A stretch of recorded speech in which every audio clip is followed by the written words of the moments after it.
Hi, everybody, and good morning from beautiful Malaysia. Good to see you all here. Yeah, hi, Sue, Dina, Susan Bates, Amy. I know there's more on there. I can't see them yet, but welcome to our beautiful morning session, at least morning here in Malaysia. Um, it's so interesting. Every time I get ready to do a session, I always wonder, well, what should I talk about first? And then I say to Spirit, okay, well, you just, you take the wheel. And this is what came to me because I just told Jamie. So last night I was reading in bed and I suddenly had this thought to check the obituaries of all things in the Windsor Star, which is my hometown's newspaper. And I thought, what? That's weird. And I didn't at first, but the voice kept saying, check the obituaries. So I went to the Windsor Star, to the obituaries, and I'm scrolling through and I'm thinking, why am I doing this? This is so weird. And there I saw a dear sister. She was a member of ATL in Windsor from our circle groups, and really close to my heart. And she had just not that long ago gave a donation to ATL, and I read that she passed away. I was so shocked, but I was amazed at the Spirit. The Spirit is so beautiful in our mind, guiding us with intuition all the time. Why would the Spirit want me to check the obituaries and not leave me alone until I did? And I know it was to see that someone was trying to get my attention. And as I say this to you, I can actually feel her presence right with us. And her name is Cynthia Brown. And so I don't know if all my sisters and brothers from our ATL group in Windsor are aware of her passing, but there it is. So we send our love, and we feel Cynthia's love has dispersed and become a part of the molecules in our air, and we just breathe her in. We're just all one. She's a beautiful part of our sonship on the other side now. So blessings to Cynthia. So, did any of you know that? Cynthia Brown. Cynthia Brown. She would come for sessions, and she was always in our circle. Beautiful soul. Yeah. So anyway, hi Ruby. Good morning. Yeah. So I guess that's how we start this morning, is by acknowledging those on the other side of the veil who have passed on, and they're still with us. They're still very much present. And to the sonship that's still in the physical here on earth, we acknowledge that we are all one in the mind of God. So, yeah. Anyway, yeah, Dina, you didn't know. Yeah. Okay, so listen, I thought besides giving you the information about how spirit works in our mind, I also wanted to share with you that spring is in the air. I'm sure you noticed. I've got a lot of emails from dear friends overseas telling me about the daffodils blooming in the garden, and the lilacs will be out soon, and the tulips, and the bees and the birds. And Jamie and I have witnessed over this last week some pretty amazing phenomena, I would call it, in nature. And we'll begin with, and Ruby too. Hi, Ruby. She sent us a beautiful picture of a bee. So let's start there. So, because you'll get to hear the sounds of nature as well. And look at this. This comes to us from Ruby. Isn't that cute? The little bee. Now the bee is so beautiful because she's so busy. Listen to the birds. Yeah, she's called the veiled goddess. Her wings have that transparent veil across those little veins. And she works tirelessly, just like the goddess, the great spirit, working tirelessly. I think it's millions of trips to flowers just to get 1 tablespoon of honey. Yeah, I know. And the bees are dying, and lots of people are becoming beekeepers. And And so this beautiful bee bears witness to the thought system that I want to be true. And the thought system that I want to be true is that God's will for me, for you, is perfect happiness. And so nature bears witness to the thought system of happiness today with this little bee busily, I don't know, doing what on that leaf. Yeah. So there's that. All right. And now here's another wonderful phenomena in the world of phenomena is our little doves. They came back. Remember the story of the doves? So there they are. Mother dove gave birth and her little chick. This is on the column outside of my house. So she's feeding her baby. Again, there's two babies there actually. The mother working tirelessly, right, moms? Women, the multitaskers, the feminine face of the divine who is always about nurturing and loving and caring. We see this in nature all the time, and she can be a force, a fierce force as well. She can be destructive. And when we talk about a goddess Sekhmet, we'll talk about that the side of the goddess that will destroy that which no longer serves. But what we're seeing her do here is nurture and love and protect. You know, the mother has a fierce love for her offspring. And there she is. I was so hoping that the crow wouldn't come back and eat her eggs before they hatched. And but that's a cycle of life too, isn't it? That's the balance. Yeah. So anyway, we have some other photos here. Just wanted to make your day with some beautiful photos of nature from Malaysia. And so go ahead, James. Look at this. This is the Pontiana plant. And I know my late husband, I always have to blow him a kiss because I feel his presence so clearly with me, with us, every time I do this. But anyway, he used to tell the story to me about the Pontiana ghost. And I know all my Malaysian friends will laugh at that. So he never wanted to have a Pontiana plant because he said in the folklore, the mythology, is that there was a ghost, the Pontiana ghost, that lived in that plant and would steal babies and take them into that plant and live there with that baby. So here they are. These are the new leaves coming up from the plant, and they look like little fiddleheads, like the little spiral, the Fibonacci spiral, don't they? Nature's so beautiful. And the color is so gorgeous. It's the color of the heart chakra.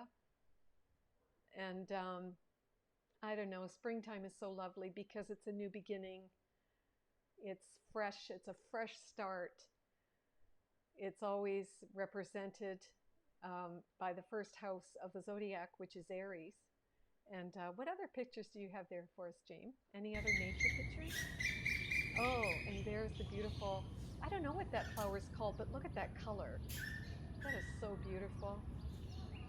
Springtime flowers in Malaysia, so beautiful. Yeah. And just go, whatever you have there in your little, we can show. That's it? Okay. Okay, so there it is. We just wanted to start, oh, a little video. I think you can hear some little birds chirping there. Anyway, with lesson 63, you know, the lesson, if you're following the Course in Miracles, you would be on lesson 100. But I have been going through the lessons from one, you know, we're taking our time going through the book. So me going through the lessons, we're on lesson 63. And that is, the light of the world brings peace to every mind through my forgiveness. And, you know, forgiveness and salvation and joy are the same thing. So when we bear witness to the beauty in nature, to the beauty in anything, when we bear witness to that, what we're saying is, I forgive the dream, I forgive the sin, I forgive, you know, the judgments, I forgive the private thoughts, I forgive everything. And that is my salvation, and I am in a state of joy. Isn't that true? So the light of the world You are that light, and that light is in your right mind in God. Yeah, so when I'm in my right mind, we all need to be in our right mind. It's a crazy world out there. Um, when I'm in my right mind, then that light in my right mind brings peace to every mind. It just brings peace to the entire sonship.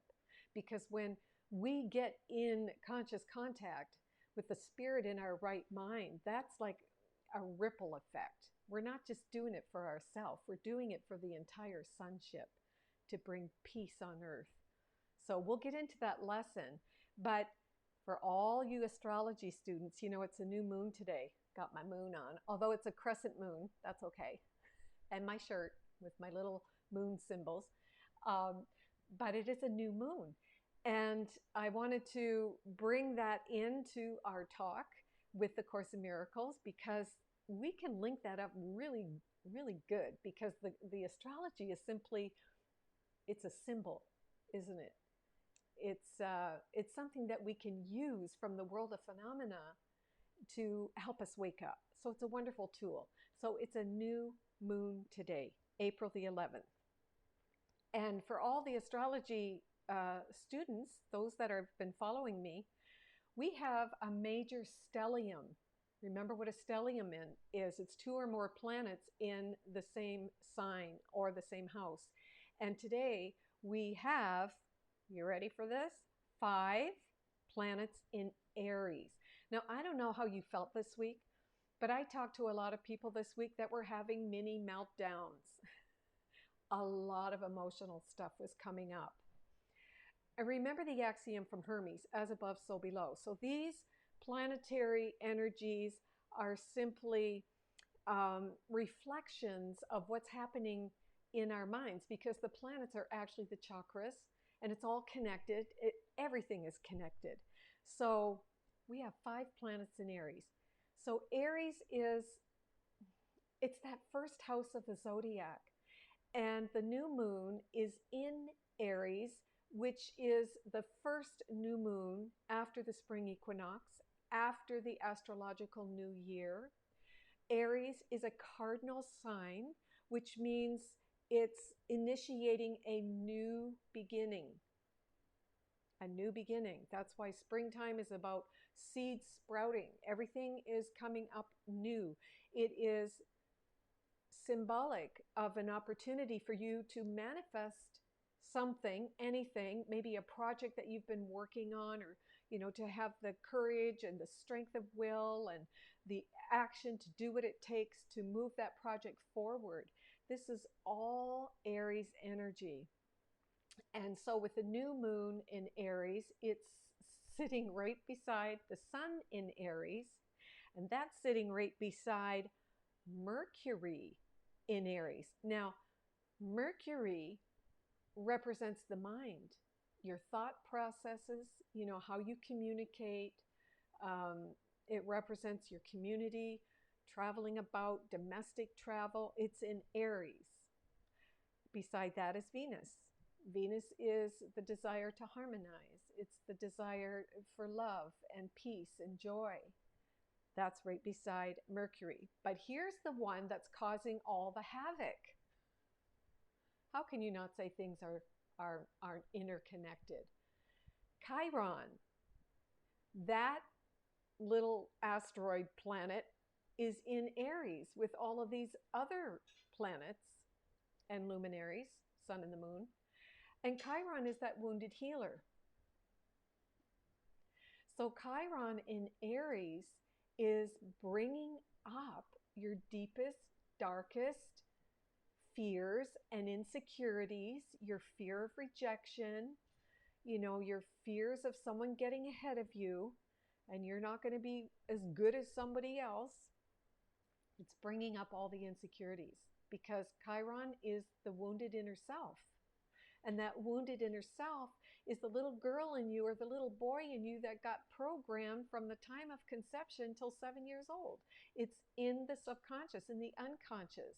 And that's why I love working with Sekhmet, with the new moon in Aries, because she really is the dark goddess who will devour your fears, whatever fears they are. It can be anything, the fear of sickness, the fear of lack, the fear of, dying. She will take all of this if you want to work with her and devour it. And she's a fierce force of love, let me tell you. For all of you that have been to Egypt, you can feel her when you get to Karnak, where her chapel is. And again, that is the only she's bigger than life size statue that they never removed from that chapel, because they say that if they took Sekhmet out of that chapel, all of Karnak would fall. She is powerful. And I've had some pretty interesting happenings in my own personal life with Sekhmet when you're not serious about working with her. When you say that you are, do you know what I'm saying? You say, yeah, okay, well, I'm serious with that I want to work with this dark goddess, this lioness who's willing to devour all my darkness. But you have to have complete and total seriousness, or she'll whack you upside the head kind of thing. You'll get some kind of a lesson that wakes you up and reminds you, hey, you said you wanted to work with me, and I'm here. Here she is. Look at her.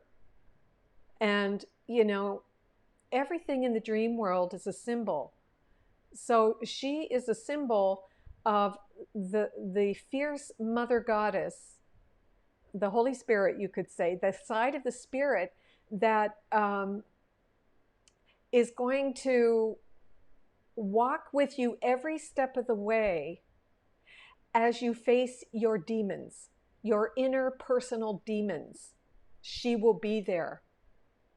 And if you're willing to offer her and surrender your inner demons, we all have personal demons, only you know what yours are, right? And if you're willing to give them to Sekhmet, wow, she'll devour them, and she will give you in exchange for that the miracle, which is peace in your mind. And she'll just help you to re-identify yourself as what God created, rather than what you think you are as the made-up self, with your, concepts about yourself and your mental constructs. She will return you to what God made. So she's powerful. And at the end of our session this morning, we'll go into a meditation with Sekhmet, and so you can feel her presence. All right, so Chiron is in Aries, and Aries represents your self-image. So the question is, who do you say you are? Who do you think you are? Who do you believe yourself to be? Because Aries represents, I am that I am. And if you don't believe that about yourself, then what you're really saying is, I am the embodiment of sin. I am sin. And then you will look out into the world and make sin real. In other words, if somebody makes a mistake, you won't see it as a mistake. You will see them as a dumb sinner that doesn't deserve your love, your acknowledgement, your forgiveness. You'll look out into the world and you will see sin. Because when you believe that you are sin because you've misidentified as what the ego made, you might as well say, if I'm not saying I am that I am, then I'm actually saying I am the embodiment of sin. I am a sinner. And what do sinners deserve? Punishment. And so what will you do? You will perceive sin in the world, and then you will seek to punish those who go against what you think the way it should be. You know that, right? You know how you think everybody should think like you? Oh, we're seeing that now big time, right? Especially with this coronavirus vaccine situation, we are seeing the polarization big time. And here's the thing. The Holy Spirit doesn't even know about any of that. Like, God knows nothing about this world, because the world is something you made. It is a projection of what is contained in your mind, in that root chakra. And really, that's what the spirit is working with, your root chakra issues. You could say the red, orange, and yellow.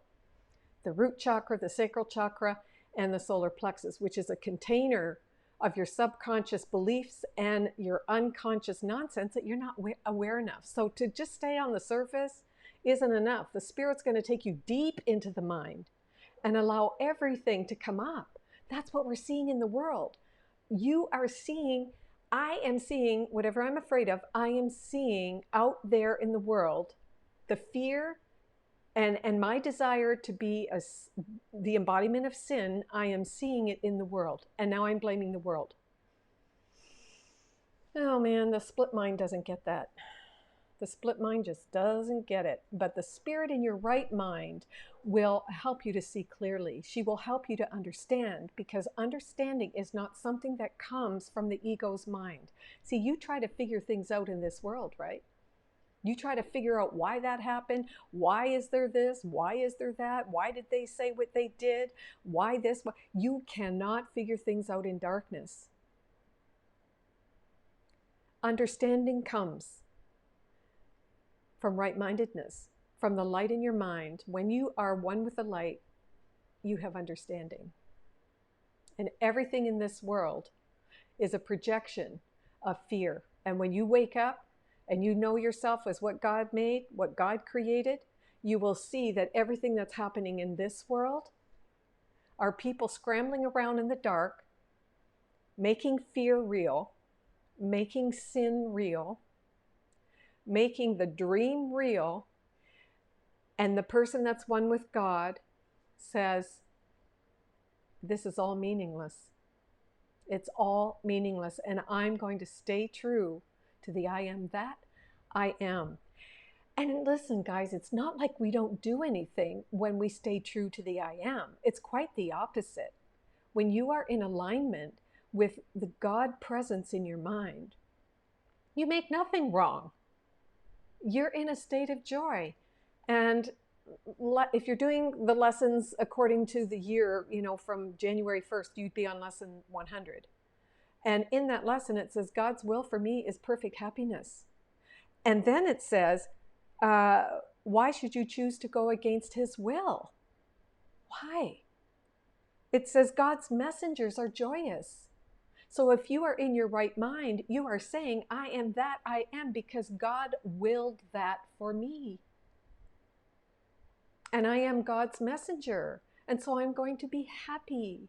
And I'm going to be joyous within the dream. And I'm going to recognize that all this chaos out here has nothing to do with me. Nothing. I know, but the split mind doesn't get it. The split mind thinks it has to go out there in the darkness and figure it out and work it out and make it go away. No. You stay in the right mind. God's will for me is perfect happiness. I am among God's messengers, and so the God in me will tell me what to do, what to say, where to go. I will be guided. I will be intuitively guided, just like I was intuitively guided last night to look at the obituaries. I never look at obituaries. I mean, that's crazy. But that's what I was guided to do because somebody was trying to get my attention. It was Cynthia Brown, who I love. And there it was. So the spirit, when you're in your right mind and you're open, when you're in your right mind, you have an open mind and you have an open heart. You're not here telling people they shouldn't do this and they shouldn't do that. You're not screaming. You're not yelling at people. God is love. There's nothing there's nothing. Do you like being yelled at? When people yell at you, trying to convince you that you shouldn't take a vaccine or you should take a vaccine or you should do, I use that because that's like the talk of the town, right? And they're yelling at you, wake up, and they're screaming and they're going crazy on you. And you hear that a lot. No. God's will for me is perfect happiness. And when you are around a person that has this peaceful, calm joy in their heart, that is magnetic. It is attractive. And you want to be close to it. It just feels right, doesn't it? So Aries, when we are on the higher octave of Aries, we are expressing the I am that I am. My mind, which is the mind of God in me, which is in my right mind, I am in the mind of God, and the mind of God is in me as his beloved Son, the Christ light, or the Holy Spirit, which is the voice for God. Then I feel happy and I become God's messenger. And when someone's having a meltdown, I don't scream at them and tell them they shouldn't be doing. I know they're having a meltdown because of the guilt in their mind. That's what makes you have a meltdown. When you have guilt in those lower three chakras, I'll just put it in linear terms. That part of your mind, there's deep-rooted guilt that has to be rooted out by a rotor-rooter. You remember those rotor-rooters? When your toilet's plugged, that thing goes down there. Well, that's what happens. The spirit will go down with you into the unconscious, into the subconscious mind, where you hold on to these personal demons, these demonic minions that go out into the world and bring back to you, using your five senses, the thought system that you're addicted to, which is a thought system of fear. So with Chiron in Aries, it's saying to you, you have deep wounds, you have reptiles. They're minions, they're creepy crawlers, they're trolls that live under the bridge. And you made them real because you believe you're separate from God. And when you believe you're separate from God, you think you're a sinner. And so all of these reptiles, they really get projected, which are your unconscious beliefs and thoughts. But we say to the Holy Spirit, I am willing to look at my life, at my personal demons. I am willing to look at them and to bring them to you. I'm willing to surrender them. And this is what's been going on. So if you think about the last week, maybe, and again, guys, you have what I like to call a UTI, which is a unique, or UCI, unique celestial identity.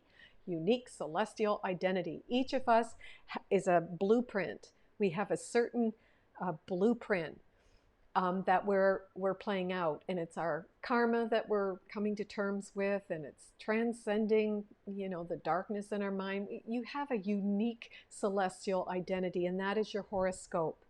That is your zodiac sign and everything else in it, which is a wonderful tool to help you transcend.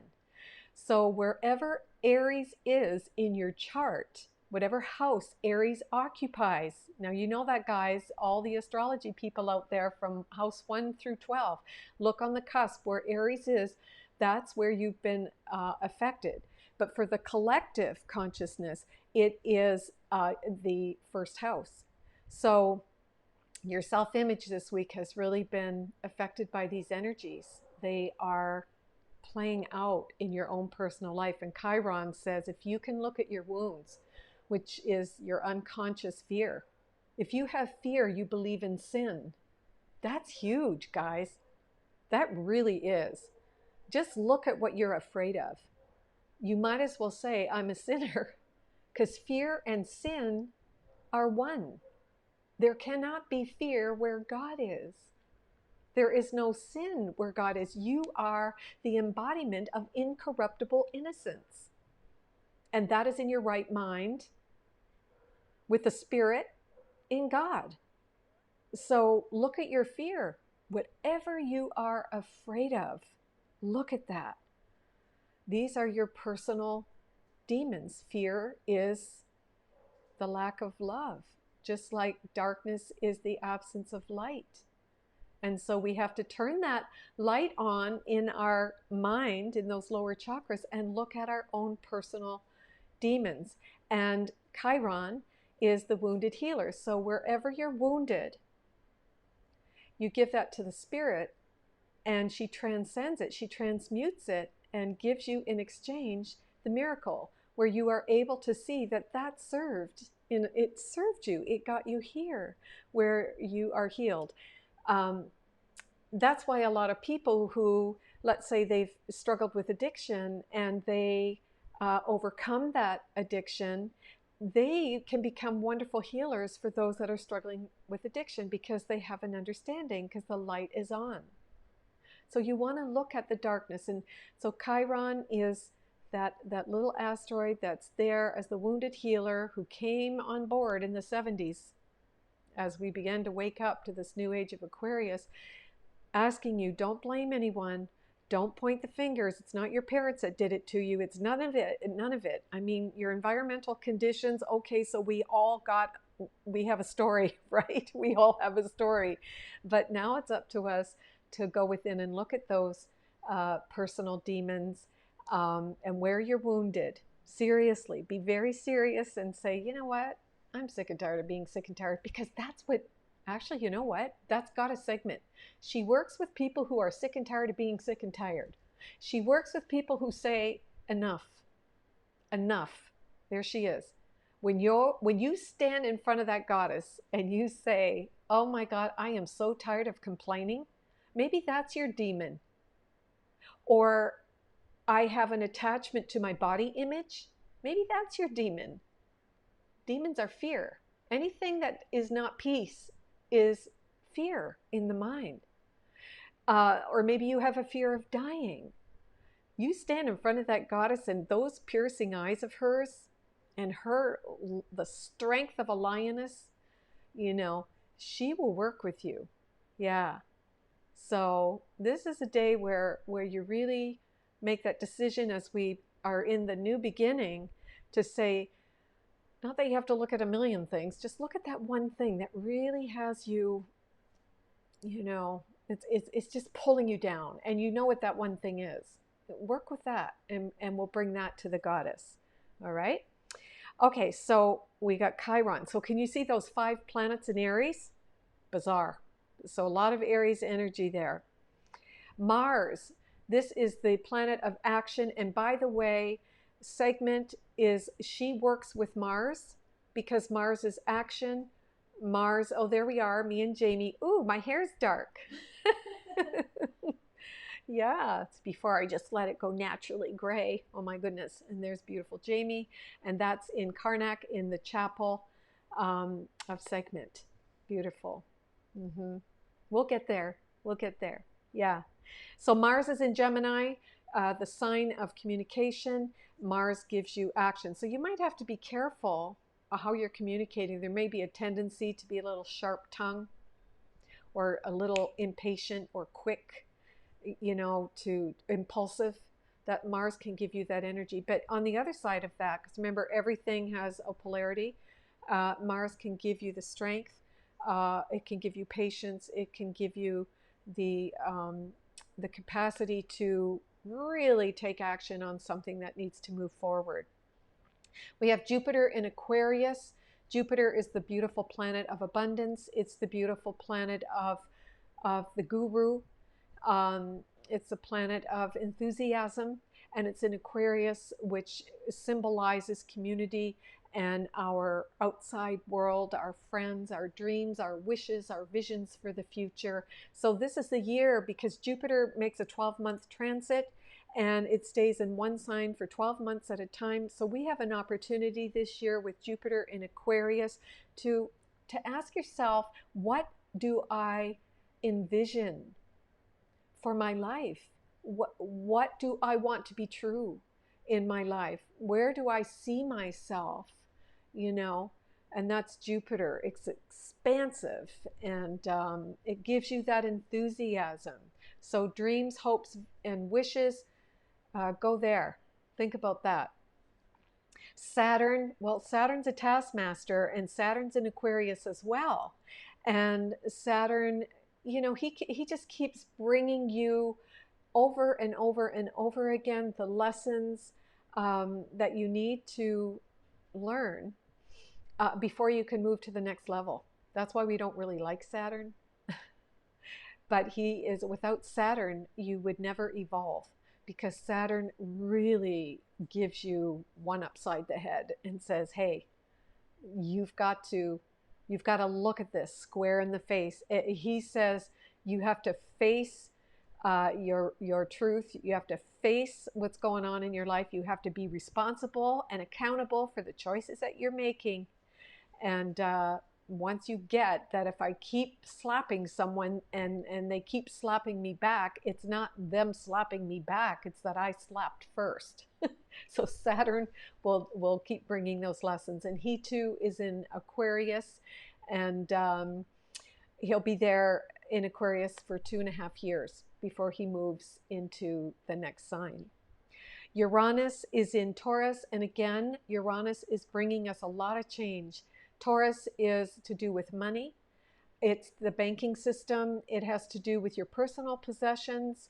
You may be unloading things. You know, a lot of people are saying to me they want to minimize. They want to let go of things. They don't want all this stuff. And that's the changes that Uranus brings. He brings lightning changes, such as lightning, thunderstorms, the god of thunder. He brings volcanoes and earth changes. It's in Taurus, which is an earth sign. So we will continue to see major shifts and changes in our banking system, our economy, your personal values, things that you thought were so important to you. I mean, gosh, guys, look at 2020. Look at 2019 and 2018. You were whistling Dixie in your life, right? Taking things for granted, just being like, okay, whatever. And you know what? I think it's just that enough is enough.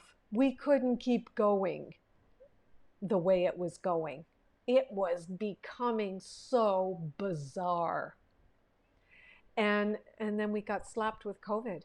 We got slapped with this lockdown and things changing, and oh my goodness, waking us up. It's all part of the wake up. Because you know what? The spirit is concerned for one thing for you and for me, our soul's ascension. It's about our soul's ascension, nothing else. Doesn't matter the credentials after your name. It doesn't matter if you own a big house. It doesn't matter if you have 5 cars in your driveway. None of that. You are not any of that. What matters is the awakening of your soul. Jesus said, I am the way, the truth, and the life. Walk as I do. Follow me. And he transcended death. He transcended the ego's thought system, which is death, through the mother, by surrendering to the spirit and saying, do life through me. Well, I tell you, and that's why this massive wake-up call for all of us. And there are a lot of people waking up. They really are. It's a beautiful thing, actually. Yeah, don't get hung up on the fear. No. In that polarization that's going on, we'll create communities with like-minded people. We don't shun anybody. Everybody is part of the sonship. Every single person. Yeah, it doesn't matter what their choices are. Everyone is a part of the sonship. And actually, they're all you. They're all the projections of your mind. So if you're hating on her because she had a vaccine, then you have some forgiveness work to do. Yep. And that's what the goddess will do. She wants you to ascend in consciousness, like Jesus did. Ascend in consciousness. Get off the cross of matter. Get off the cross of the ego's thought system. Yeah. All right. So Uranus is in Taurus. Neptune. Neptune is the god of the sea, the god of the ocean. He represents the mind. He's in Pisces. And he's been there for a number of years. Taurus and Uranus and Neptune, these are generational transits. They stay a lot of years in a sign. So he's been in Pisces for a number of years and will continue to be in Pisces for the next 3 or 4 years. But this is creating a lot of genius on the planet, a lot of imagination, and it's also creating a lot of opioid addiction, because Pisces is that 12th house of the zodiac, and it's everything. Everything is contained in that house, the saint and the sinner, the victim and the victorious one. Everything is in that 12th house. And so it's a culmination of everything in the mind, you could say, duality.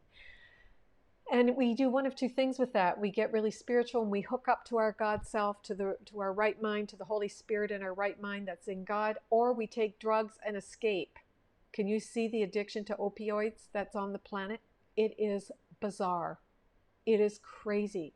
Drug addiction and suicide, it's off the charts. We all have an escape hatch. What's yours? Food? Maybe it's not drugs or alcohol. Maybe it's sex, porn, shopping. It's something. We all have this distraction from dealing with the dark shadow.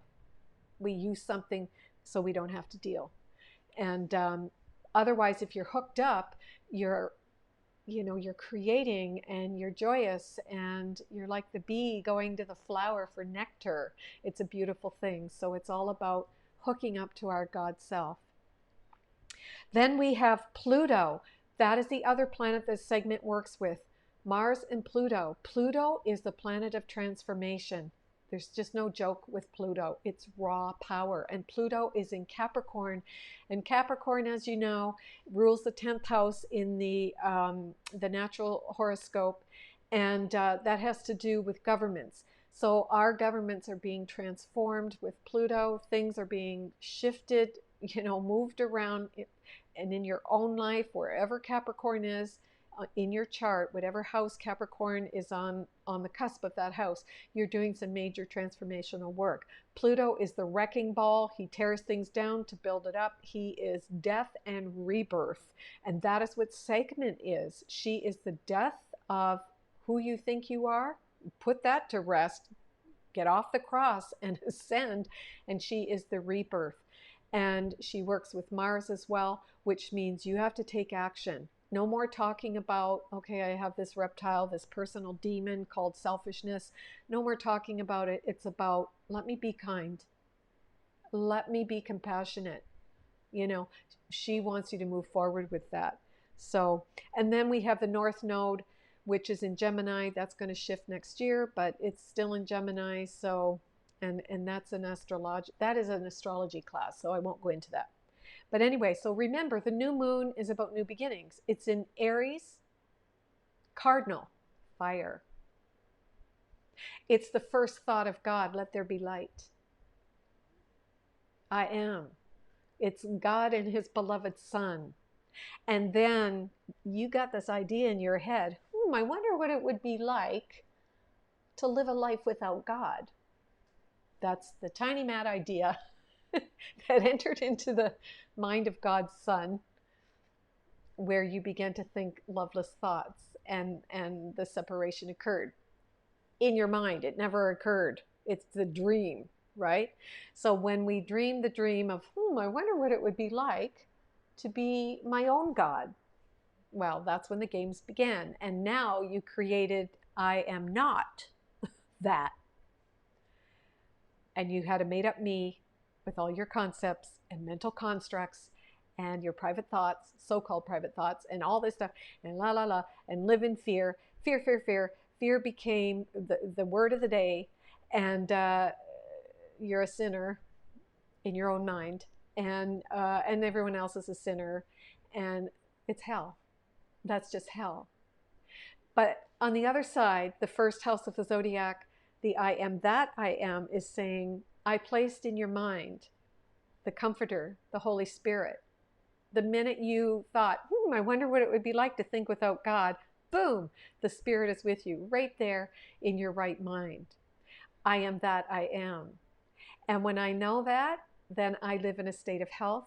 I live in a state of peace. I live in a state of oneness. I live in a state of joy, because God's will for me is perfect happiness.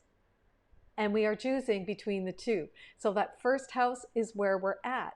So when I say, I am that I am, and you have all of these amazing planets that are in that first house assisting you to move forward with your projects, with your dreams, with your inspirations. In fact, you will be downloaded with inspiring thoughts, because that first house represents the mind of God. It's the mind. Well, the whole zodiac is the mind of, you could say, is universal mind thinking. Okay? So, and all of that is in your mind. But that first house represents the divine sun on earth, beginning his journey through the zodiac. You either the hero of the dream, where you are one with God, or you're still the hero of the dream, but you decide to think without love. And you could say that it's all playing its part. It's all working together for good. Everything is working together for good no matter what, because we all are going to wake up. Eventually, we will. So it's cardinal fire, Aries. It's like the rim of the wheel. It's initiating springtime.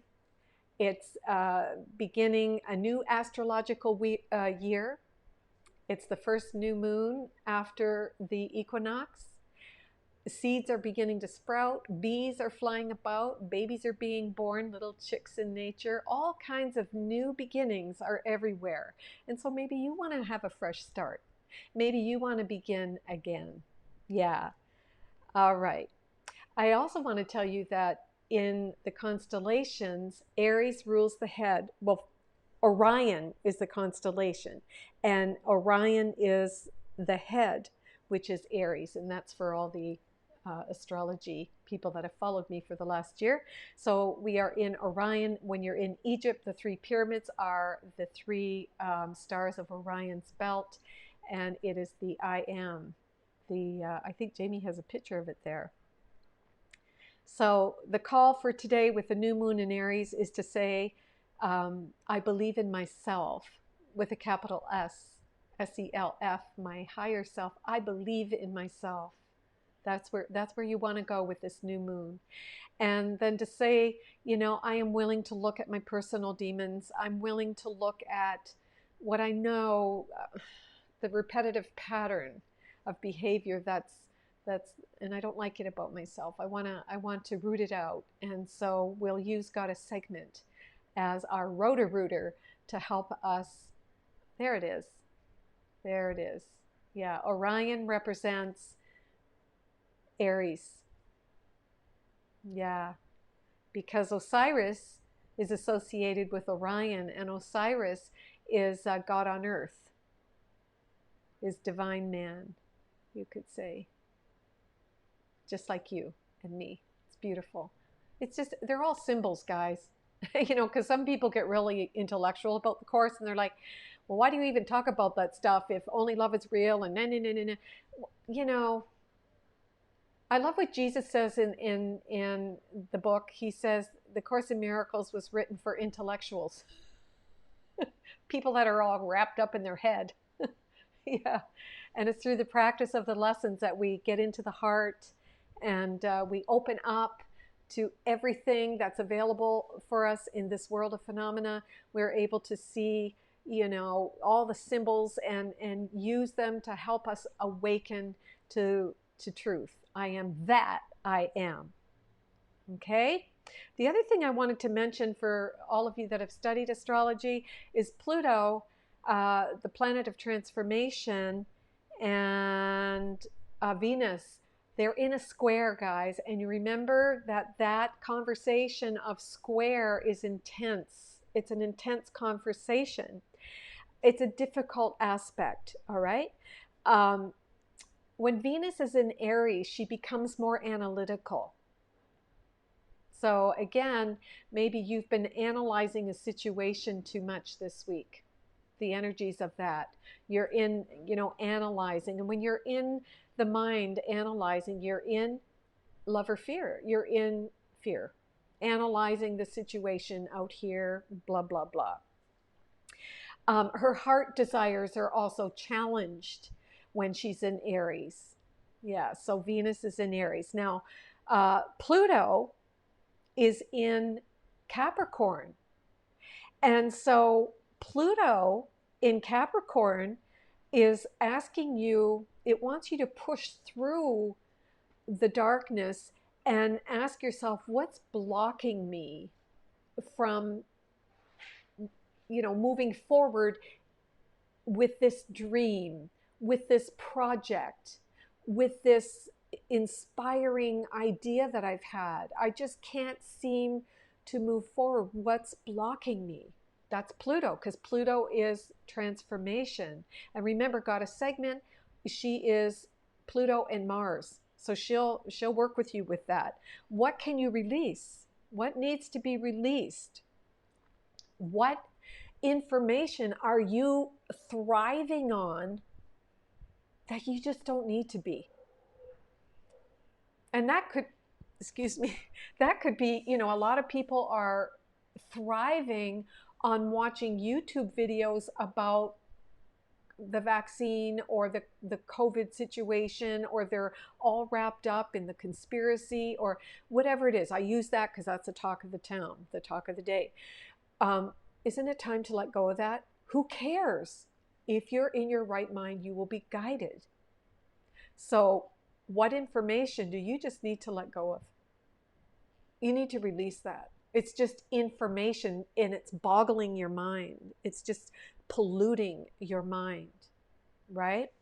And what emotions are you entertaining? Are you entertaining fear? Are you entertaining guilt? Are you entertaining sadness? Are you entertaining despair? Are you, you know, you're willingly entertaining negative emotions that are coming from the ego's thought system. Now, when an emotion comes up, let it come up, but don't thrive on it and chew around it and roll around in it. Let it come up. And if you have to do, as Oprah says, the ugly cry, go ahead, because it's all coming up to be released. But in the background here is the pure light of God, just waiting for your return as you release this. As you release this and you say, I give you this in exchange for the miracle. I forgive myself for believing that I am the embodiment of sadness, that I am the embodiment of guilt, that I am the embodiment of fear. I forgive myself for all of this. And the Spirit just takes you and wraps you in her loving arms like that little dove feeding her babies. And you are given the miracle in exchange, where you, wow, for no reason, you feel happy. Do you ever have that experience? Just like, I think I mentioned it last week, for no reason, you just suddenly feel happy. It's a beautiful thing. Okay? So, oh, we have, hi, Dina. Yesterday I was spinning about a comment a former coworker made a few years ago. There. Oh, thank you for sharing, Dina. Polluting my mind is right. Yeah. And that's the energies that are on the planet right now, with these conversations between the planets in Aries, 5 of them. So Chiron, we could almost say for all of us out there that something could come up that it's like the memory, what it's doing is triggering a memory in your mind from something from your childhood, where you didn't feel good enough, you didn't feel lovable, you didn't feel, you know, that anyone cared for you, you felt rejected, you didn't feel acknowledged. And then the ego, you know, it is a troll. It just sends out its feelers, and it finds people to, you know, mirror what you're holding in the mind. And we will spin and spin and spin, and you'll try to figure it all out. And yeah, Dina, thank you for sharing. I so get that. Oh yeah. And it's interesting because a few people I talked to this week had these same kind of things. Like they were feeling guilty, you know, they were feeling responsible, they were feeling rage, they were feeling jealous.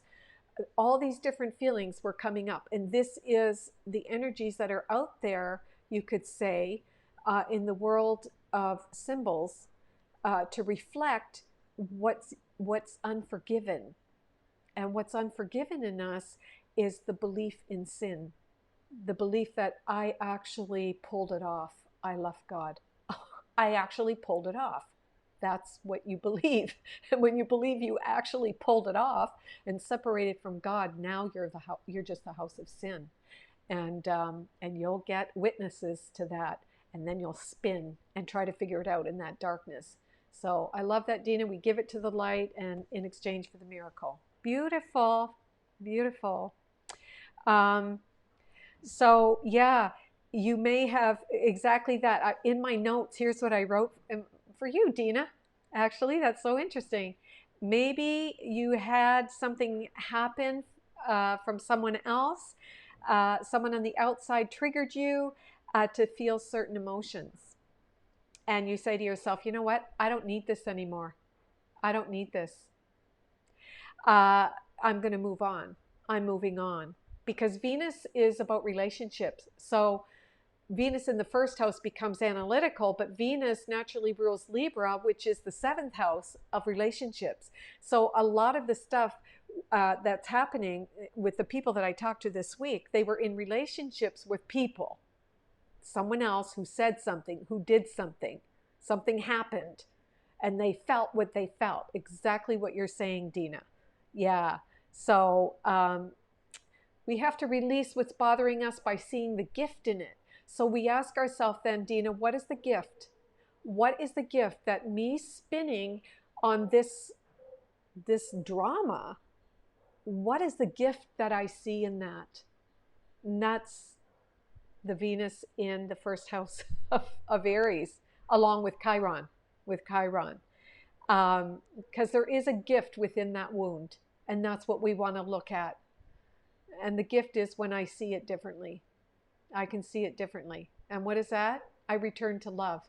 I had a mistaken identity. I thought I was the home of sin, and now I see that I perceived myself as someone who actually pulled off the separation from God, which never happened, and I'm back in the light. Yeah, thank you, Dina, and you're most welcome. Yeah, okay, so I think that covers everything. I think I need to get back on in the near future, maybe halfway through the month, we'll do an astrology class again. Yep. And if anybody wants a reading, don't forget, you can text Jamie. We can set up an appointment. And also, if you need an astrology chart, Jamie's the person to contact for that too. All right? So let's set new intentions with this new moon. That's basically what we're doing. New intentions in all different areas of your life. I intend in health. I intend in my relationships. I intend in my career. I intend in my spirituality. It's a new beginning. Plant new seeds so you can see the tree bear fruits that you would like to eat. Yeah. All right.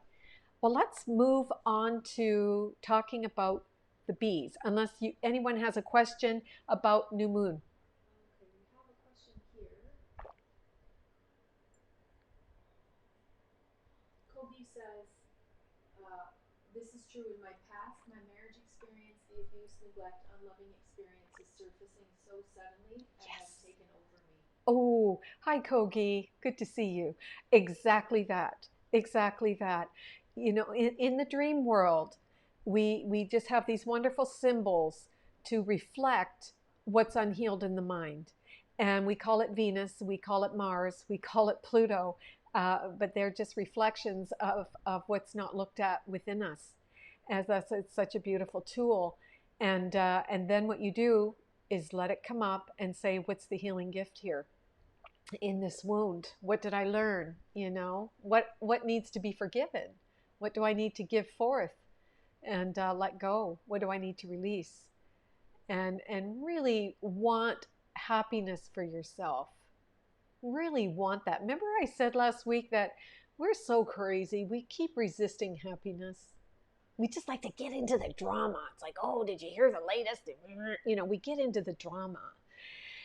But God's will for me is perfect happiness. And God's messengers are joyous. And so I don't want this anymore. So it's coming up for a reason, and it's to be released. And it can be painful, I know. It can be painful because, the ego, again, it'll make you feel guilty. Like, oh, I was the reason my marriage failed. I was such a loser. Why did I do that? Or, you point the finger, blah, blah, blah. The ego uses whatever it can to keep you in the dream state, to keep you feeling you're a sinner and you are guilty. You are a bad person. Yeah. So thanks, Kogi. Anything else before we move on? Okay, let's talk about the bees. But first, what I'd like to say about the bees. Why bees? I love bees. And for those of you that know me, you know I love bees. And bees started really appearing to me, over 10 years ago. in a big way. They were really trying to get my attention. And I didn't get it quite yet. But then I went to John of God.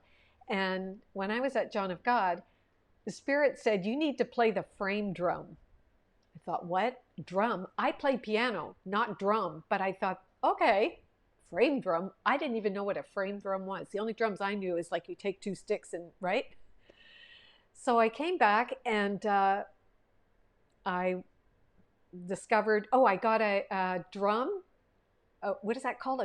The drum, kampong drum, like a drum that they use here for weddings and all, So I got one of those, and I started listening to Arabic music and Turkish music to get drum beats, and I found that I had this natural, I could pick up on the rhythm, and then I started just going crazy with the drum, and then I started.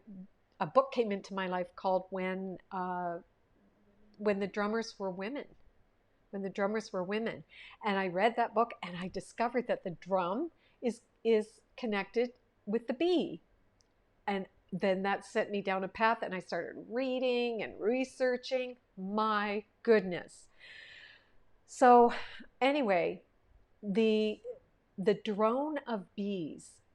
If you hear bees around a beehive, that drone sound that you hear is the same as if you take a group of people drumming and you hear the resonant sound of the drum, it sounds like the drone of bees.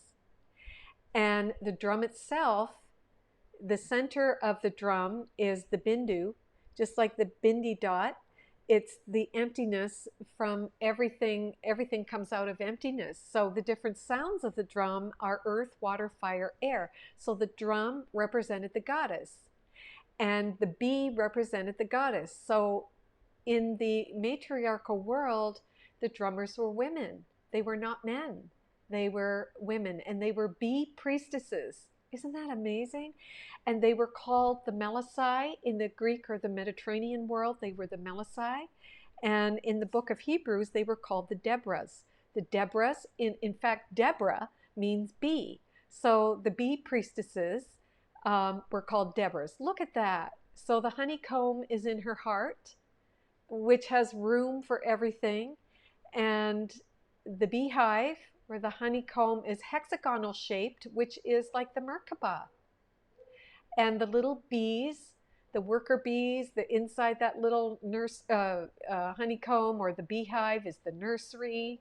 It has different compartments. It's very organized, very methodical. Everything has its place, and there's even bee propolis, which keeps infection out, and all kinds of things. It is so beautiful if you understand or read bees, read about the bees. So I have this beautiful book called The Bee Bible, and I read it from front to back, and it's all about bees. And I just learned so much about the bees and why the women in the temples were called bee priestesses. And so there's the beautiful goddess with the bee. And then we have another one. Ooh, look at this one. So I'll give credit to this artist. Her name is Julie Dillon. Yeah. So again, it's the fire in the heart, the beautiful honeycomb. It's the love and all the bees around her. Isn't that beautiful? Uh-huh. And then we have another one here. Oh, this one is from India. This is the bee goddess. And she has all the bees around her. She's got honeycombs, and everything is so connected. I just love it. It's so beautiful. So the Melisai, the bee priestesses, were virginal priestesses, meaning pure of thought, because of the pureness of the honey as well. And the honey in Egypt was called the tears of Ra. And in Delphi, in Greece, I hope to go back there. Oh, the Oracle of Delphi, she sat on the Omphalos stone, which was a beehive. And she would drink fermented honey, which would make her a bit tipsy. She was able to, prophesy. and reach the higher levels of the mind. They said too that it was a certain gas that was coming out of the ground, but she was able to prophesy and whatnot. So the Delphic oracle was a bee priestess. And all along the Mediterranean, the Minoans in Crete, and through Santorini and all the beautiful islands there, Mykonos, there were temples that were all dedicated in Crete to the bee priestess, and they were drummers. And when we get to Egypt, we see, especially in the Temple of Hathor, you see a procession of goddesses, and they're all playing the frame drum.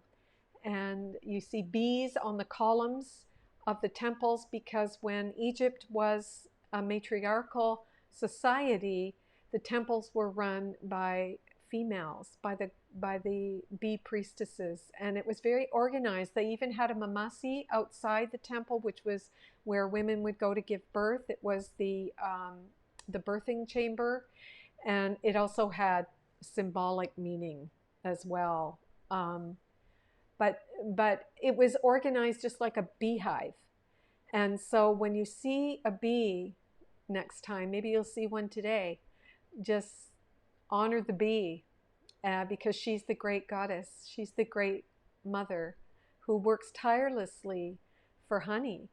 And you know, I think it was Einstein who said, if all the bees die, our society collapses. And again, it's symbolic. If there's no mother principle to bring the balance, we're done. And we're heading toward extinction, I would say, with what's going on the planet. The mother is everything. And we see her in nature. She's just so relentless in that, you know, I remember seeing a picture after that volcano exploded. Where was it? In Oregon? I forget the name of it. And there was just ashes everywhere. And then you would see coming out of the ash this beautiful little yellow flower. Like, the mother is always pushing her beauty and her love and her joy. She is the embodiment of joy, and in her fierce love, she wants you to ascend. She wants your soul to ascend. And so she works tirelessly for that. And so bees were known for their industry and order, with their little beehives being so organized. I have lots of beehives around my house. Yeah, they just keep coming. They're just so cute. And I hang my clothes on the clothesline. They'll swarm around my head. And they're just, to me, they're beautiful little workers for God. Yeah.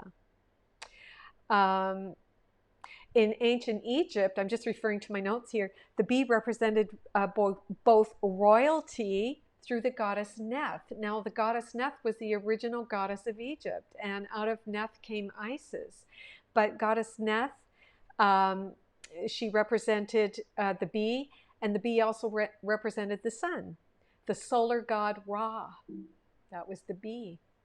And the ancient Egyptian city of Sais was the home of the principal temple of goddess Neith, known as the House of the Bee. The House of the Bee.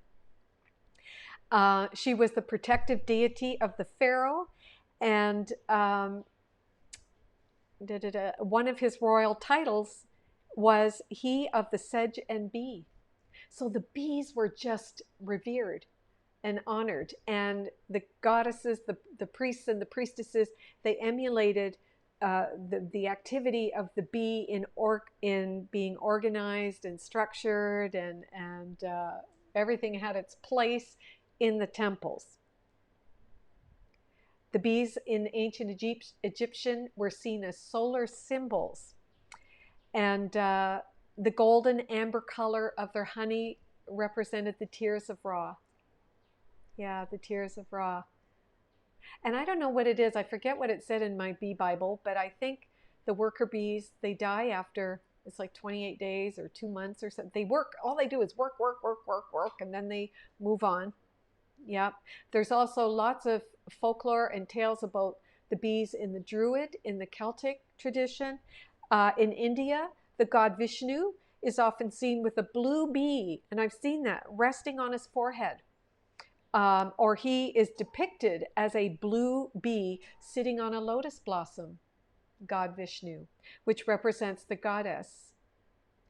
And here's the thing, in the end, as Swami Kaleshwar said to me, in the end, we all have to surrender to the mother. We all have to surrender to the spirit, to the great mother principle. It's not a woman, it's the feminine principle. We all have to surrender to that. Let's see what else I put here about bees. Well, I could just go on, but I think that's it. Yeah, I think that's it. I mean, you can, if you're interested, you could look up about bees, but there it is. Oh, Jamie found that. There's one. Oh, there's the bees with the symbol of the Ankh in the middle there, and that's the symbol of the oval is the feminine, and the bottom of the Ankh is the masculine, and the cross in the middle is the agreement that the masculine and the feminine must work together. And if you're listening to an Egyptologist, he will tell you that it symbolizes the marriage papyrus, the marriage paper of the male and the female. Yeah, but on a higher level, it's the agreement between the masculine and feminine that they both are so needed. You can't have creation if you don't have the beautiful joining of the divine masculine and the divine feminine. And there again is the bees with all the different hieroglyphs, and they all have meaning, but the bee is always there. She's the mother, she's the goddess, she's the bee priestess. Yeah, so beautiful. Everything is symbolic. It's all connected. It's all connected. Well, I can read you this little bit and then we'll move on. This is taken from the book, The Myth of the Goddess, Evolution of an Image. She says, bees have an ancient reputation as the bringers of order, and their lives served as models for organizing temples in many Mediterranean cultures. Community, cooperation, organization, and diligence were also hallmarks of the settlements in which the goddess reigned in Neolithic Europe. The priestesses of those settlements made many of the beautiful artifacts we have in our museums today. This is evidenced from the archaeological record, which shows priestesses in temple workshops in those ancient settlements. They knew how to live peacefully within the laws of nature. Don't you think we need to do that today? We could learn a lot from nature, from the bees. We learn, especially now, I mean, you're seeing this polarization, right? You're seeing those that are choosing love and those that are choosing fear. And those that are choosing love, we don't make the ones choosing fear wrong. We recognize that they choose fear because they're sleeping. And so we hold that love for them too. And I would say that the bee is really a great symbol for the age of Aquarius, because it's about community, it's about having vision, you know, for the unity and brotherhood of man. What a beautiful symbol for the Aquarian age is the bee. These beautiful people, the priestesses, were teaching you how to live within the laws of nature. And we need to know that now. What do? We rip things down. We tear things down. We're not living within the laws of nature. You know, we're trying to control nature and live by our laws, which are the laws of chaos. God's laws are peace and kindness and compassion, but we're trying to live by our laws of chaos, separation, fear, control, guilt, shame. Ugh. And they knew how to live lives peacefully with the laws of nature, and they maintained balance with the land around them. We need to do that too, because we've destroyed our soil, which is the mother. We have destroyed the air. We've polluted the air and the water. We have absolutely destroyed the planet. We're raping the soil. You know, listen, guys, if you want to listen to a wonderful, brilliant, compassionate man talk about the mother, listen to Zach Bush. He is, I listen to his beautiful YouTube videos because he is one of us. And he is a brilliant doctor. He has a wonderful product that my family is on and have been taking for a couple years. I need to advertise him because I love what he stands for. The product that he puts out is called Restore, and it really restores the natural gut biome because of what's happening in the world, with our soil, with all the herbicides and pesticides and glyphosate and all the crazy stuff that's out there and the GMOs and whatever. We want to put the best fuel in our car, right? I mean, yeah, it's people say, why even bother? The body's not real. But you know what? When you're praising God and you know that your body is the vehicle to move the spirit around, don't you want to put the best in it?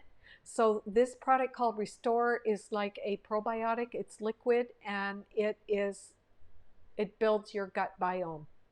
And he says our gut biome is out of whack because the biome of our earth is out of whack. Just listen to some of his videos. He's phenomenal. Yeah. Thank you to Zach Bush and many like him who are standing in truth. Yeah. Okay. So we want to maintain the land. They maintain balance in the land around them, just as the bees work together, and they offer labor to ensure the welfare of all. Whatever you do affects the sonship. If you are living in a state of fear, you have thrown a pebble in the pond, and the whole sonship is pulled down by your fear. Whatever you do affects the sonship. If you are forgiving yourself for having mistaken identity as an ego rather than what God created, it affects the whole sonship. If you forgive yourself, you are holding a vibration of love and praise and gratitude for God and for the entire sonship, and like a pebble in the pond, everyone benefits. And that's not tangible, and that's why we don't get it. But listen, it's true, because there are no people. There's just you. So what you do for one, you do for all. Just like the bees. The Melisai officials, they brought joy and strength to their communities. Oh, so this is the mother goddess. And again, it's not female as in you. It's not a body. Although, if you are female, you're in a female body, it is your duty to represent the feminine side of the Godhead. And if you are in a male body, it is for you to birth the feminine qualities of the feminine Christ within, which are the qualities or attributes of compassion and love and kindness and community and oneness and this grace that God has bestowed upon you. In your willingness to be a messenger of joy, you become, well, a healer for the whole. And that's why the bee priestesses, that's how they ran their temples. Isn't that amazing? So our little bees, maybe now when you look at a bee, you'll get a different feeling. And here's the thing too. Think about the bee when it stings you. Ooh, the bee stings. Ooh, just like when you learn a lesson, right? When you choose to say, I wonder what it would be like to be separate from God. And then you seemingly go out there in the world, in your separate self and do something. You get stung, right? But the mother, and we blame, we'll say like, oh, well, that's the lessons of the Holy Spirit. No, the lessons of the Holy Spirit aren't painful. That's you choosing to think without love and then getting the result of that choice. The Holy Spirit doesn't bring painful lessons. Oh, there they are. You're brilliant, Jamie. Look at that. Yeah. Okay, there they are. All the goddesses playing their drums in Hathor's temple. I know all the temples like the back of my hand. That's Hathor. and that is in a hallway, the procession of the drummers. And the women would drum babies into birth. They would drum over seeds. It's the resonance, the sound, the frequency, and the vibration of the drum. Earth, water, fire, air, and the omphalos bindu at the center of the drum, all sound coming out of that. The priestesses were all connected to their drums, and they were bringing new life. Get your drums out, drummers. Yeah. But anyway, as a bee is capable of inflicting a painful sting when necessary, bees are also agents of healing. Yeah. So anyway, that's everything about the bee, guys. All right. So now let's look at our lesson, and then we'll do a meditation with Goddess Sekhmet. It's a short lesson, actually. It's lesson 63. And it says, the light of the world brings peace to every mind through my forgiveness. So remember this, forgiveness, salvation, and joy are the same thing. The minute you forgive, you are saved and you are in a joyous state. How holy are you who have the power to bring peace to every mind? You have the power. Why? Because the light is in your right mind in God, and that makes you powerful. You have the power to bring peace to every mind. Wow. How blessed are you who can learn to recognize the means for letting this be done through you. You of yourself can't do it, because the self that you made is the small self. It doesn't exist, but you believe it does. And so you can learn to recognize the means for letting this be done through you. Oh, that is so beautiful. It is the spirit in you that's going to do the work through you. What purpose could you have that would bring you greater happiness? Now think about everything that you've tried to do in this world that you thought was going to make you happy. Oh, you're going to get that new job. Oh, you're going to write that new project. Oh, and you're so attached to the outcomes, and oh, I'm going to make this much money, and I'm going to have this much money in the bank by this time, and I'm going to do every purpose that you set out in the name of the made up me. You come up empty every time, because there will always be something else that you think is going to make you happy. So Jesus is asking us here, the great master says, what purpose could you have that would bring you greater happiness? Because the only thing that's going to bring you happiness across the board is to forgive the dream. It's a dream world. And in the end, it means nothing. It's meaningless. Whatever you do is meaningless. I know. The only thing that's going to bring you happiness is knowing who you are as this extension of everything God is. You are indeed the light of the world with such a function. When you embrace your function, which is forgiveness, you are indeed a light of the world. You know that you are not the embodiment of sin. You make no one wrong. You accuse no one of anything. You are not projecting anything. You are the light of the world. And you will be told what to do, where to go, what to say. You will be given direction by the Spirit in your right mind. When you're in any situation with any person, you will know exactly what to do. You are the light of the world when you fulfill your function of forgiveness. The Son of God looks to you for his redemption. People look to you for their redemption. If you think you are the home of sin and guilt and shame, then you are going to see witnesses in the world to your belief in sin. And people are looking to you to be saved. Why would you condemn them? Why would you make them wrong and bad? Why would you see them as sinners? Why would you see them as evil? Why would you see them? Go past appearances and see the Christ in them, and their actions are simply a call for love. Wouldn't you want to help save yourself, them, and you at the same time, which is one? I forgive you, brother. I forgive you, because I thought I was the home of sin. I thought I was an evil sinner, and I projected that onto you. But I know now differently. I know that I am what God made. I am what God created. And I do not see you as a sinner. I do not see you as guilty. I do not see you as the home of evil. And as you look at me, you are saved because I'm saved. You can't save somebody else if you still think you're guilty, because you will see your guilt in them. The Son of God looks to you for his redemption. It is yours to give him.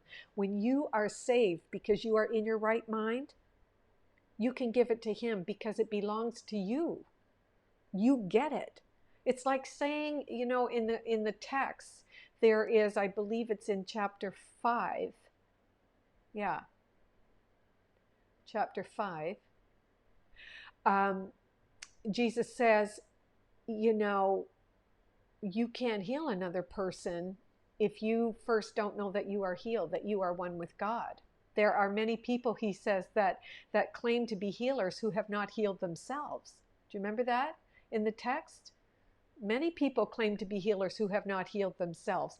And what does it mean to heal yourself? To know who you are as the image and likeness of God, that you had a mistaken identity, that you actually believed that you were the home of evil, that you believed that you were separate from God. But now you get that you are what God created. And so you have healed your mind, and now you can heal others.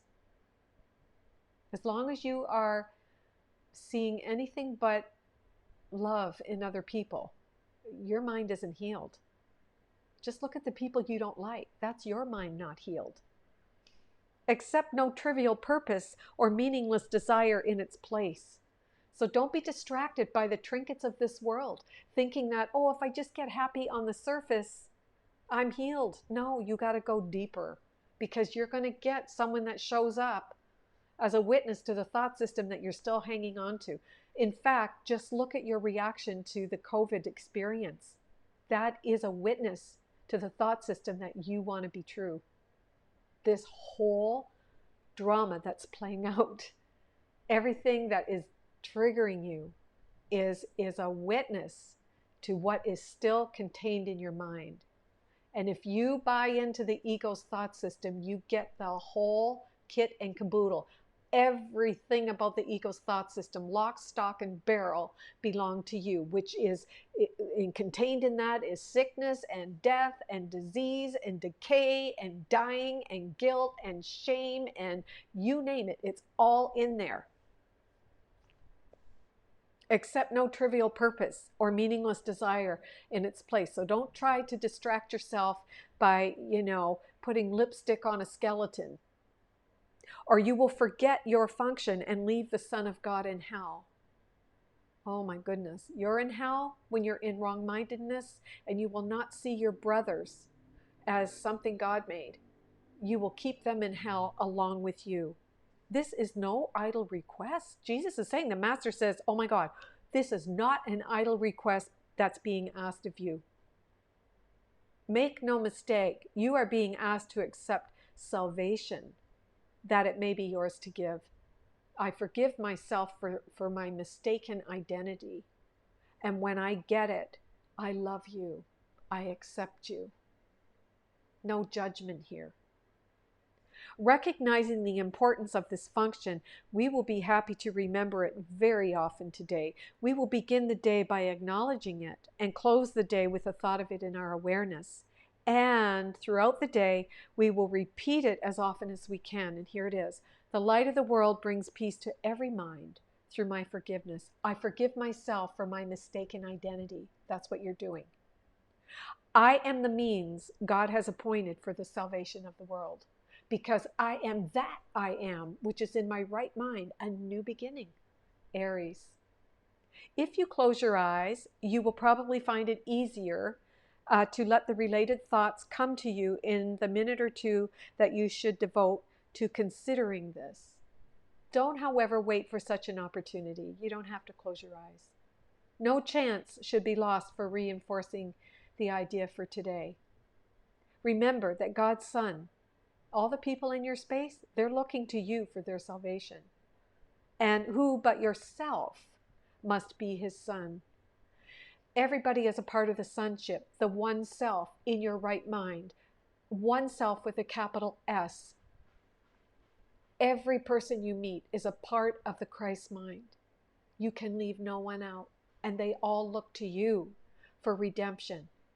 Ask yourself, am I correctly identified today as the image and likeness of God? Am I correctly identified as the I am that I am in the mind of God and the mind of God in me? And if you are, if you get that, then every son that you look at is saved. Isn't that beautiful? That's so beautiful. Okay, guys, we're doing good with time here. All right, let's talk a little bit about our beautiful Sekhmet. Okay. There she is, the beautiful goddess Sekhmet. So we're going to work with her on this new moon. And remember, the moon always has an effect on us for a few days before and a few days after. So we are going to work with goddess Sekhmet. She has so many qualities. She's the goddess of fertility, which is beautiful because it's Aries, a new beginning. She's a goddess of war. Yeah, she's going to declare war on that which no longer serves you. She's also the goddess of death, that which needs to die for something else to be born. She is the goddess of protection and strength and willpower. And that is why I decided to work with her with Aries, because Aries is ruled by Mars, and Mars is all about the will. The will. It's the solar plexus, the will to take action. She can be a powerful ally for you to help you develop the strength of a lioness, the strength and courage of a fierce mother, the feminine principles of God, so you can devour in you all that needs to go. You can just bring it up and have her devour it through you. Okay? The goddess Sekhmet, as I was telling you, represents the power in the zodiac of Mars and Pluto. So she's Mars taking action, Mars patience or impatience. But she, in her fierce love, she has this, she waits.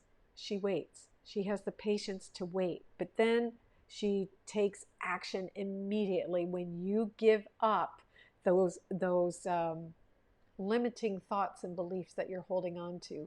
Well, she'll take action. She's also Pluto, which she will devour in her belly. She will devour your nonsense and transmute it in exchange for a miracle. Okay? She's also the goddess of physical healing as well as psychological transmutation. She just transforms it all if you're willing to work with her.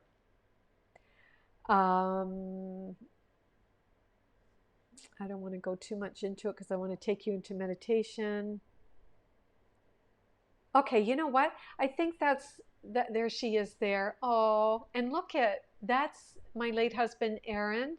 That was the day that we were initiating Sekhmet into the temple at our Anchoring the Light Center.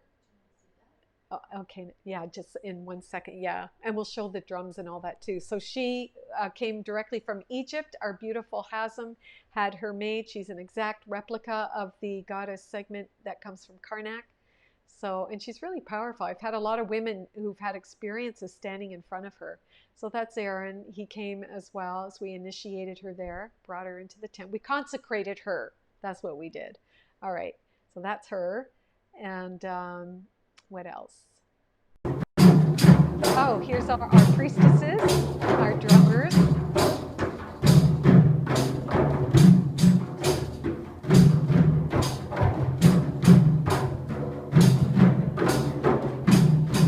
Yeah, Doreen, wasn't that fun? Oh, we were learning the drum, and that was a beautiful, fun day.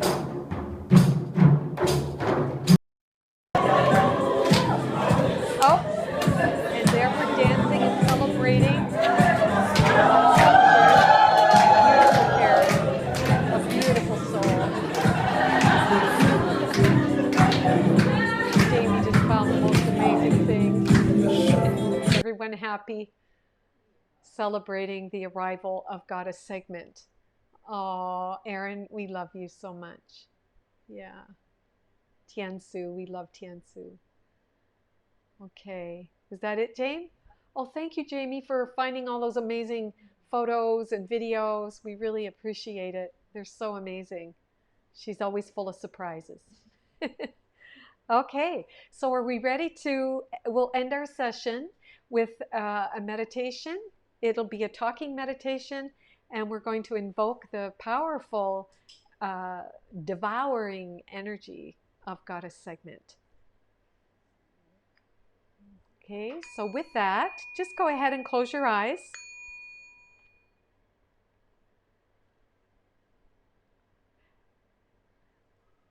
We close our eyes and focus on your breathing, everyone. Get that beautiful breath. Inhaling, I am that I am. Under the new moon energy of Aries, it's a new beginning for you. And to exhale and release what was, all the fears and anxieties, the worry about what's happening on our planet today or whatever else is worrying you. Just breathe it out, focusing only on your breath.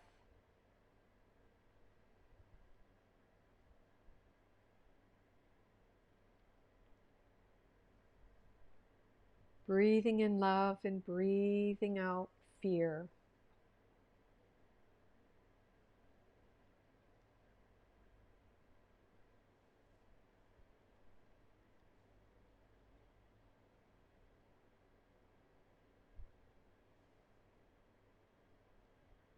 Getting really quiet and still. Just keep breathing, consciously breathing. And think about Goddess Sekhmet.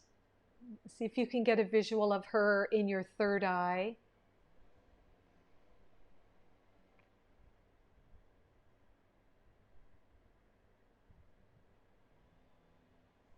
And see her powerful stance. She's black. She's the dark, powerful Mother Goddess who wants to devour everything in you that has kept you in fear.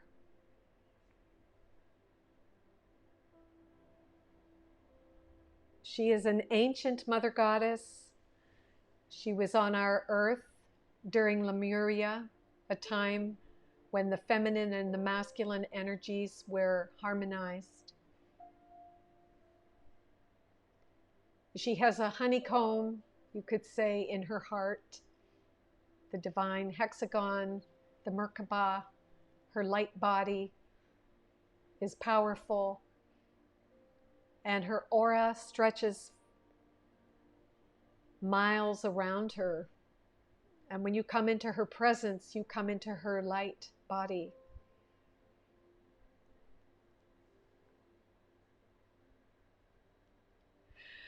Mother Sekhmet has the power to transform everything in you that you offer her. All your sufferings, all your fears and scarcities.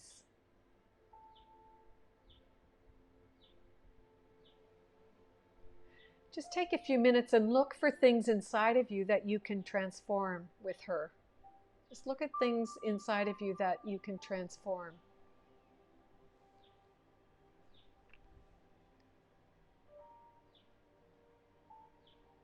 We honor you, Mother Sekhmet,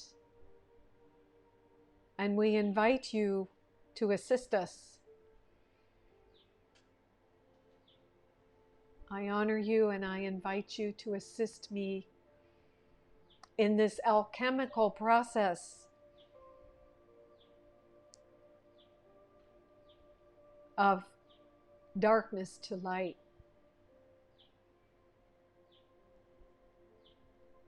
Mother Sekhmet is asking you to look at a recent experience that you were having where you were dealing with an ugly habit pattern or a judgment that you were holding or jealousy.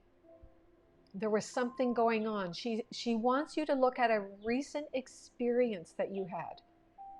Just let it come up. Just breathe into it. It was a recent or a very uncomfortable situation, a drama that was happening with another person, something. And it created a lot of stress in you, and it caused you to be reactive.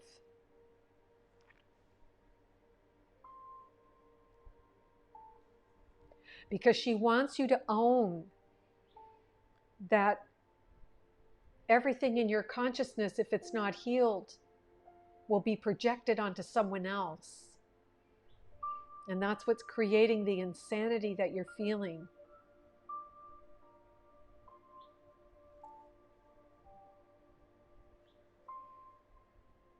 So look at that recent experience, whatever it was, and allow all the feelings that you had around it to come up. All the emotions, it doesn't matter what they are, anger, sadness, grief, self-blame.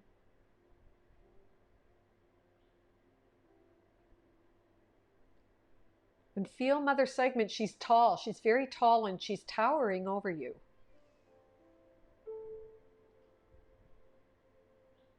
And you can feel her light body, her aura around you. It's very strong.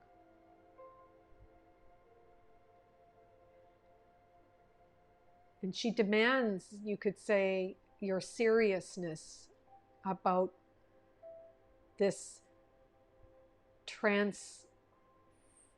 alchemical transformation. You have to be very serious with her because she demands respect.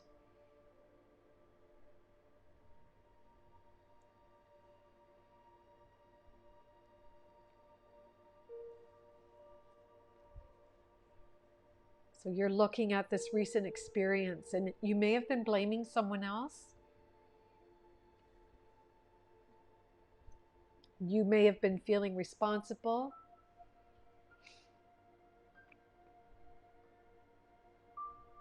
There's someone in your life that you really need to forgive them.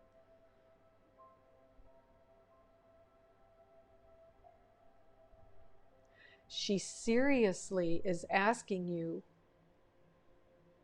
to look at all the relationships that you have with people in your life, and especially at the relationships with those that you are estranged from, and to be honest about why you are estranged from them. She is reminding you that your reasons for being estranged from them are usually because they did. But she, in her fierce love, wants you to see that it's what you projected onto them, that they could only be that in your space.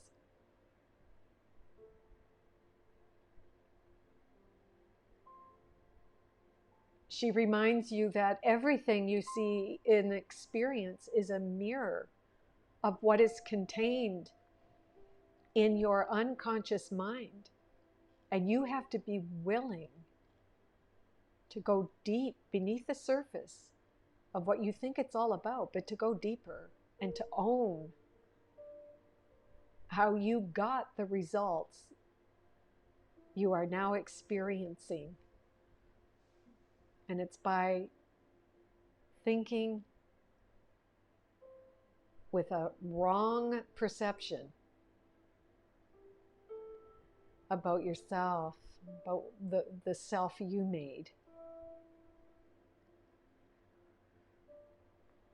And she's asking you to bring it up. Just go deep into that. Bring it up. Don't be afraid. Just bring it all up. Be honest. Hide nothing. In fact, the goddess already knows, but she can't help you if you're not willing to give it up. She wants you to rewind the film of your life to see how your choices have caused problems. It's your choices.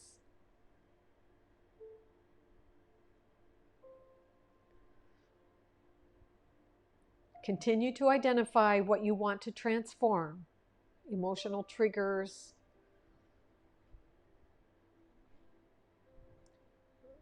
there is a whole array of things in the external world, especially now on the planet. And this planet is just a mirror of a thought system that's based on I'm the embodiment of sin, fear.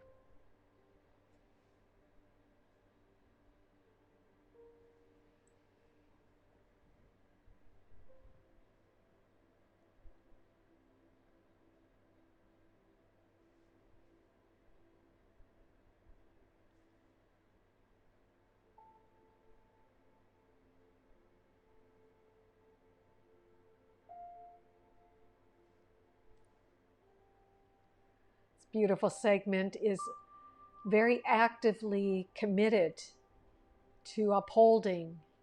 She's also actively committed to maintaining the law, the sacred cosmic laws.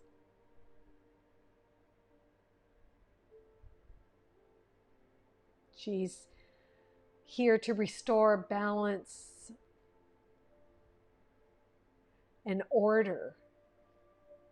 And if you really want to have balance and order in your life and in all your relationships, then she will destroy the imbalance so something new can occur.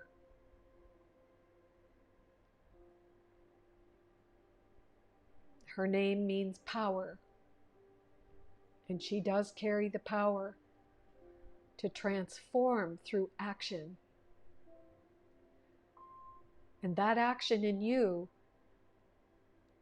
is to sincerely and seriously want a healing of your mind.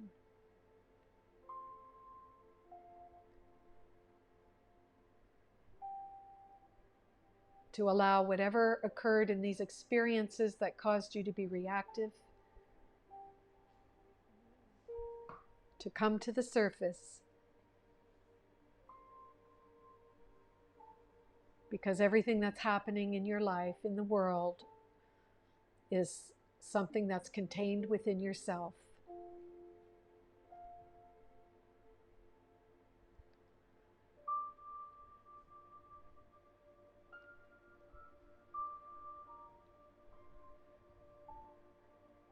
And she asks that if you sincerely want to work with her and connect, you can place on your altar a red stone, crystal, carnelian or ruby, or any red stone, or orange, a different shade of carnelian, or yellow, citrine, lemon topaz. These colors represent the lower chakras.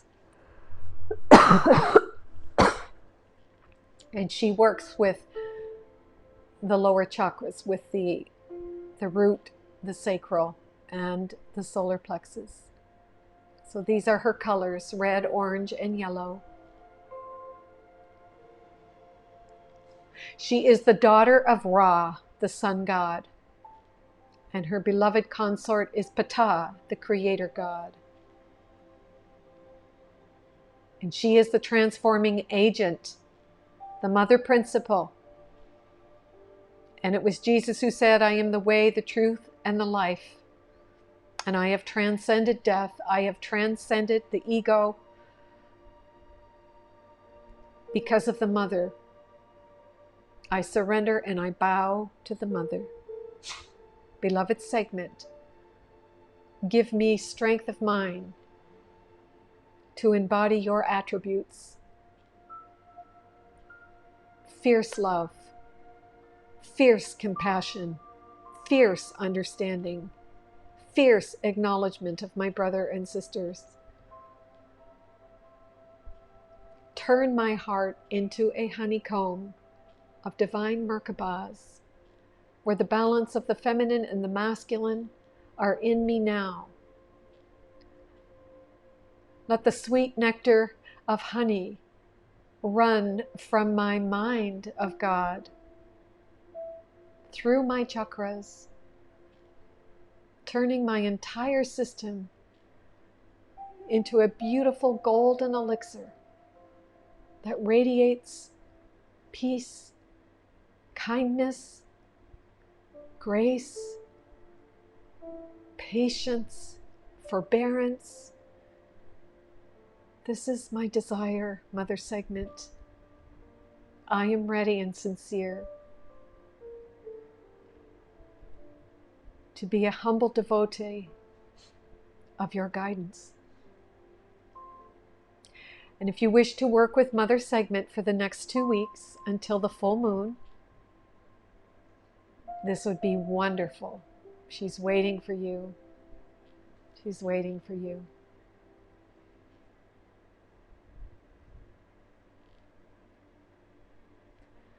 And so we take 3 beautiful breaths in praise of the triple goddess, breathing in love. And another breath, breathing in grace.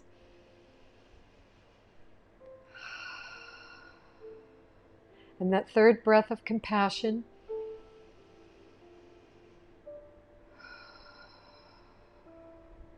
And so it is the honeycomb of love in your heart that we say quietly together. Amen.